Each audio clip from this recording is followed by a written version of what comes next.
जय माता दी दोस्तों, मैं राकेश कुमार एक बार फिर से आप सभी का स्वागत करता हूं। दोस्तों, आज फिर हम ज्योतिष के एक बहुत ही महत्वपूर्ण विषय पे बात करने जा रहे हैं, ग्रहों का नीच भंग राजयोग, जो कि हमारे ज्योतिष शास्त्र में इतना महत्वपूर्ण है। उसे जानना कुंडली के विश्लेषण के लिए बहुत ही आवश्यक है, क्योंकि जब तक हम कुंडली का सही विश्लेषण नहीं करते हैं और चीजों को शास्त्रों के हिसाब से नहीं समझते हैं, तब तक या तो हम अपनी कुंडली के ग्रहों का गलत उपाय करके और नुकसान कर बैठते हैं खुद का, या फिर हम हमेशा परेशान ही होते रहते हैं और हमें अपने परेशानियों का हल नहीं मिल पाता। इसीलिए यह जरूरी है कि हम ज्योतिष के नियम जो महर्षि पराशर ने दिए थे, जो हमारे शास्त्रों में, जो वैदिक शास्त्रों में लिखा है, उस हिसाब से हम चीजों को जानें और उसी हिसाब से हम उनका उपाय भी करें। नीच भंग राजयोग, ये एक ऐसा राजयोग होता है जिसमें आपकी कुंडली में पड़ा हुआ अशुभ ग्रह भी आपको अपनी दशा और अंतर्दशा में शुभ फल देने के लिए बाध्य हो जाता है। तो सबसे पहले हम जानते हैं कि नीच भंग राजयोग है क्या। मैंने जैसे उच्च और नीच ग्रहों के बारे में जब बताया था, उसमें मैंने आपको यह बताया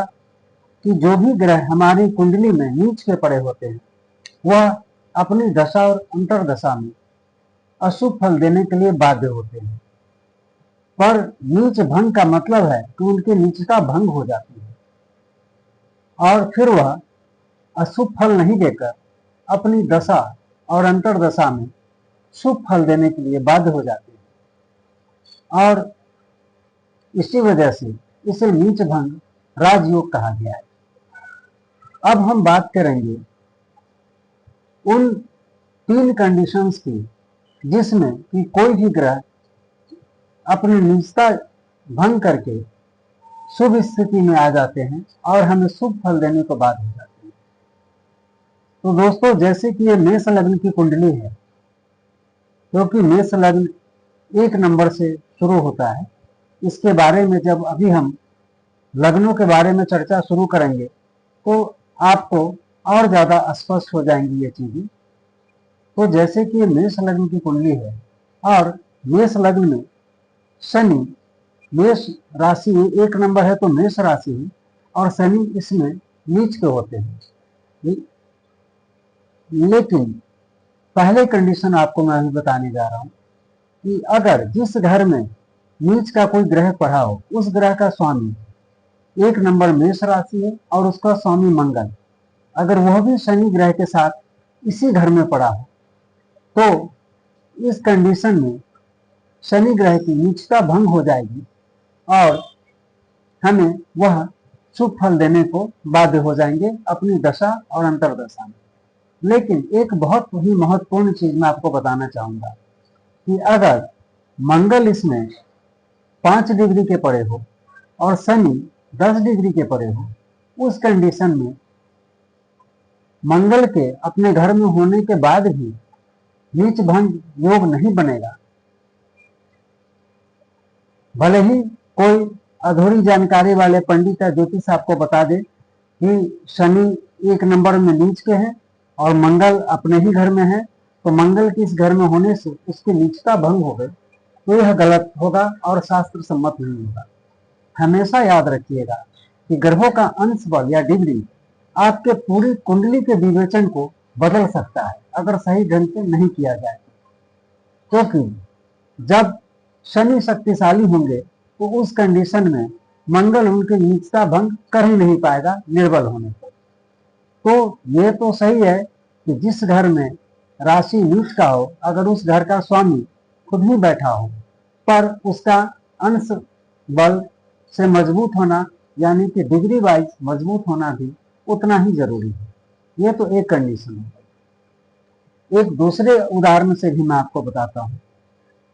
4 नंबर जो कि चंद्रमा की राशि है, कर्क राशि, और इसमें मंगल नीच के होते हैं और हमेशा अपनी दशा और अंतर्दशा में अशुभ फल देने को बाध्य होते हैं। लेकिन अगर चंद्रमा खुद ही अपनी राशि में बैठा हो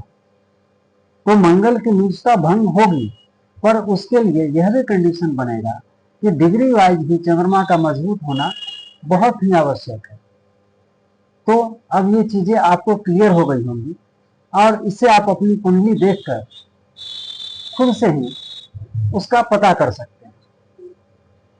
अब हम बात करते हैं दूसरे कंडीशन की। पहले कंडीशन में या तो उस ग्रह का स्वामी खुद ही अपने घर में बैठा हो,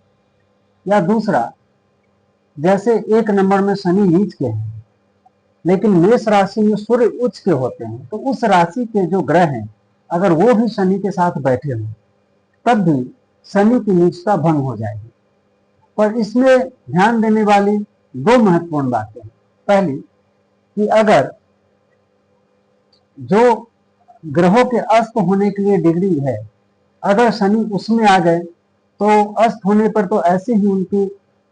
काफी निर्बल हो जाएंगे और उनकी नीचता खत्म हो जाएगी। अगर वह अस्त नहीं होते हैं उस कंडीशन में फिर हम सूर्य से शनि और सूर्य की डिग्री वाइज कैपेबिलिटीज देखेंगे, उनका अंश बल देखेंगे,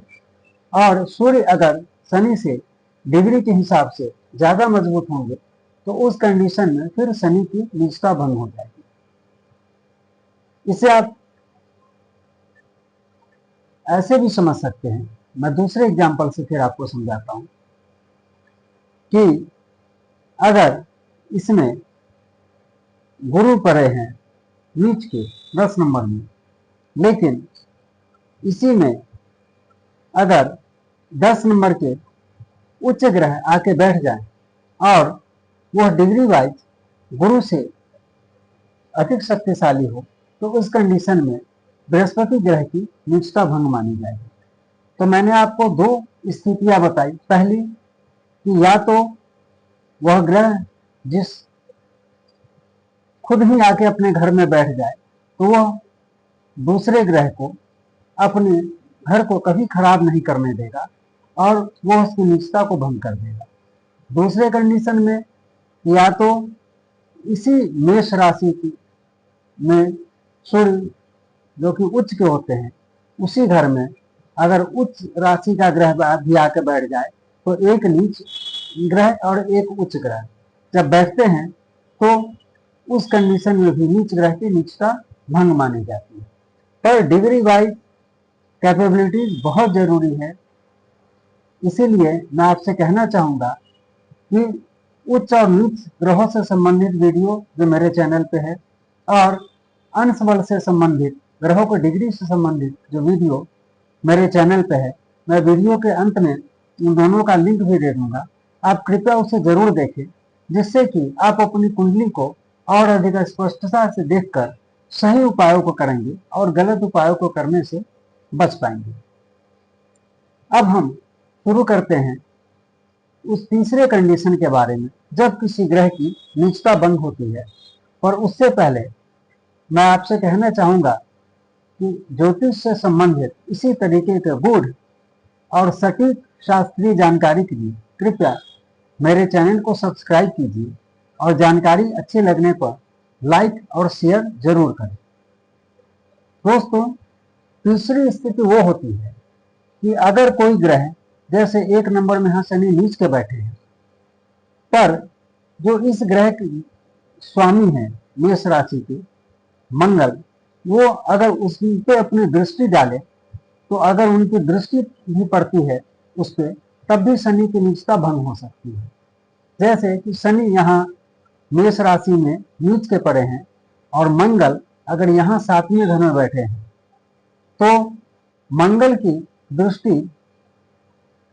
जब शनि पे पड़ेगी तो उस कंडीशन में भी शनि की नीचता भंग हो जाएगी। लेकिन फिर मैं एक महत्वपूर्ण बात कहना चाहूंगा कि यहाँ भी हमें डिग्री वाइज ग्रहों के बल को देखना पड़ेगा कि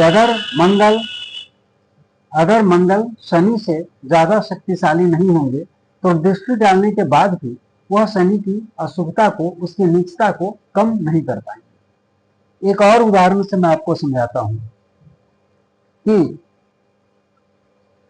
अगर यहाँ गुरु बैठे हुए हैं और इन पे यहाँ ये नीच के हैं, और शनि अगर यहाँ 8 नंबर में है और उन पे दृष्टि डाल रहे हैं, लेकिन अगर डिग्री वाइज शनि मजबूत है तो गुरु की नीचता यहाँ भंग हो जाएगी और फिर वह अपनी दशांतर दशा में अपना शुभ फल देने के लिए बाध्य हो जाएंगे। लेकिन अगर शनि यहाँ बैठे हैं और डिग्री वाइज गुरु से कमजोर हैं, उस कंडीशन में ये स्थिति आने के बाद भी गुरु की निष्ठा भंग नहीं होगी। भले ही कोई पोंगे पंडित आपसे कह दें कि नहीं, यहाँ तो शनि बैठे हैं और गुरु पर अपनी दृष्टि डाल रहे हैं, तो आपको नीच भंग राजयोग का लाभ मिलेगा। ये बिल्कुल ही शास्त्र सम्मत नहीं है और गलत है। और फिर हमारे उपाय भी जरूर ही गलत हो जाएंगे। इसीलिए दोस्तों, मेरी यह कोशिश है कि मैं आपको सही जानकारी दूं, जिससे कि आप गलत उपायों से बच सकें। क्योंकि अगर आप अपनी कुंडली के सही उपायों को नहीं करते हैं तो शायद चल जाए, लेकिन अगर आप विपरीत उपायों को कर लेते हैं तो वह आपकी कष्ट को बहुत गुना बढ़ा देता है।